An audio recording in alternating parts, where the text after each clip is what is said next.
Okay, so this is what I mean by hosing. So this is the technique where you use the water pressure to correct your noetic vision. Um, this corrects the eye that you look at your sense organs with, right? So there's a sensory organ that is aware of your sensation or of your sense perception, and you can find it right now and be like, okay, like notice any sound.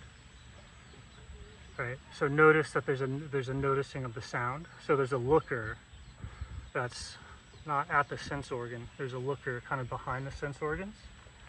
So that looker is your breath, and it's embodied in the water of your body, and so that's a sense organ. And if it's the correct shape, you get correct noetic perception. And if it's distorted, you get distorted noetic perception, just like if the eyeball gets distorted, like if the eyeball becomes too elongated, you become nearsighted. So if your breath becomes distorted in some way or imbalanced, it causes your noetic perception to become what is essentially nearsighted. And that's why people can't feel beyond their skin, is from a nearsighted noetic perception. And in that same inability to feel beyond a sense, you can feel beyond your vision, you can feel beyond your hearing, just like you can feel things beyond your body with distance noetic perception.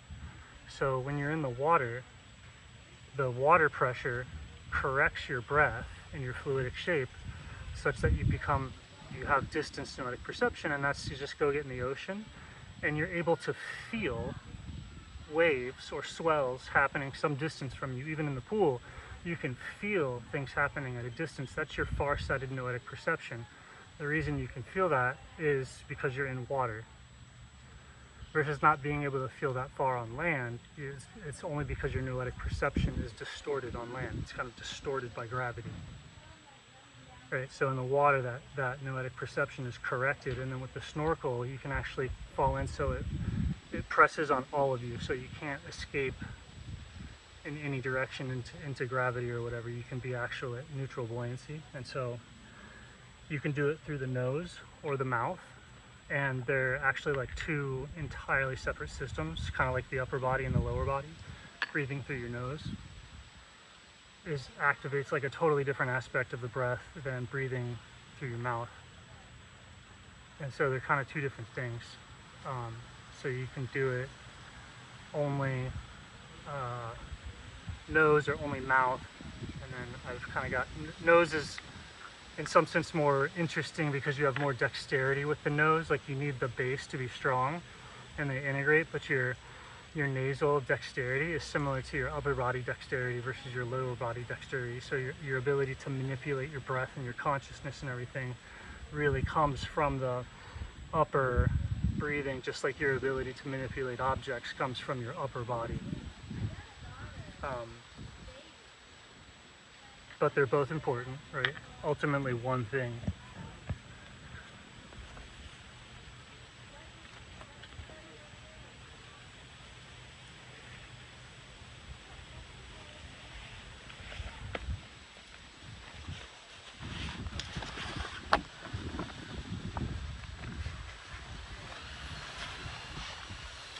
If you go hard at this, you could potentially push back against water pressure that could be injurious just within a couple feet. And if you really pull against it, you could like screw yourself up, or if you really overdo the cardio, you could make yourself black out. And it's about as dangerous as lifting weights. Like squatting is not dangerous if you go in and you just start at 35. If you go in and start at 500, squatting will kill you. And so the same rules apply in the water. So as long as you're not a maniac, it doesn't treat you like a maniac, but it's like, it's asked, is it dangerous? And it's like, yeah, it's fully capable of being dangerous. Do you need to do that for like supreme benefit? No. You know, so if you're gonna copy this, like talk to me and just like chill out. Use it as an observation thing, not necessarily an exercise, right? There's really no reason to push yourself in a silly activity like this. You would only use it as an exercise, which is like just sort of explorative and fun and whimsical. And if you do that, it's totally not stressful at all. In fact, I think you kind of hyper-oxygenate. But, you know, if in doubt, it'll all like come up. But otherwise, it doesn't seem to put any taxation on your your CO2 or your oxygen management unless you really push it in that direction. And if you do push it in that direction, it can definitely amplify things. Like having a longer trachea really makes breath work different, and so you can definitely go places with it like that, but it doesn't happen by accident. It only happens if you're being very intentional or very stupid. And one of those is avoidable.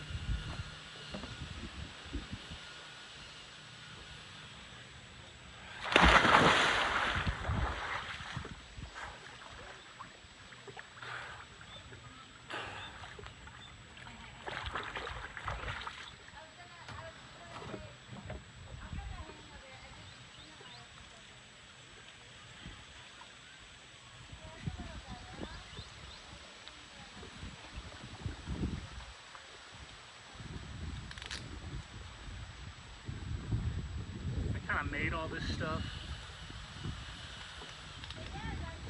so if you're gonna do it, that's what you gotta do.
Not having facial hair is a bonus. It's hard to have a perfect seal.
And so this allows for like a lot of different things, like one of which would be uniting the upper breath and the lower breath as one thing. Normally they're kind of competitive towards each other. If you're mouth breathing, there's usually a neglect of the nose, and then vice versa. So if you can maintain the correct tension between both of them into it's like a singular breath, it activates what I would be calling like a breathing body, where there's like a template of yourself that is driven entirely by your breath. And normally it's very difficult to apply the pressure required to get you to feel that, because it's similar to what is going on there, to where it's like you're kind of in over your head and you somehow manage to breathe anyway. The pressure of that situation tends to like activate deep aspects of that breathing body. And people explore or transmit that through various types of initiation. And so this kind of just allows you to enter those waters very casually. So like everything I talk about in my videos, or pretty much any sort of state of consciousness or anything like that that you've ever read about, like if you want to feel it directly, just to kind of attune yourself to it in general, you can pretty much do it, because this corrects your noetic vision, so you can like see anything you want to see.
Yeah, and therapeutically, that shit is crazy.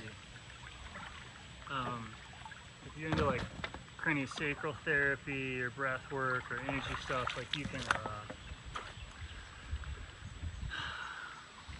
that like subtle thing in craniosacral that's like oh so transformative, if anybody even remotely has any sort of palpatory ability for it, is just like obviously in your face. You can just take these like big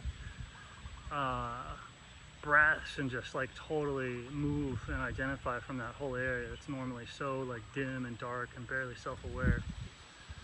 And it yeah, that in just every direction.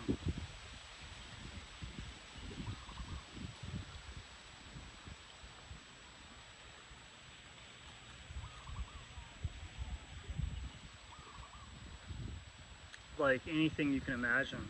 You know, there's like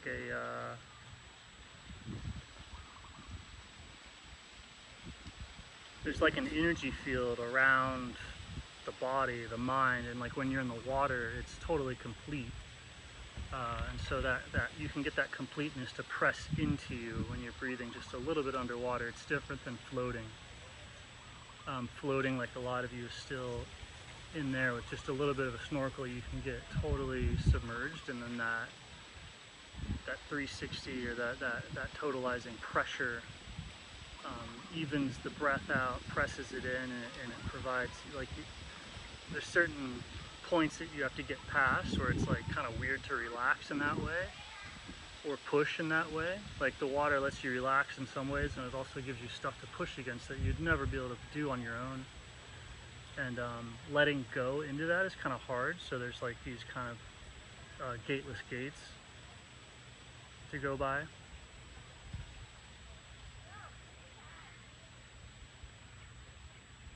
And then you just exist from there, and you can't remember it any other way.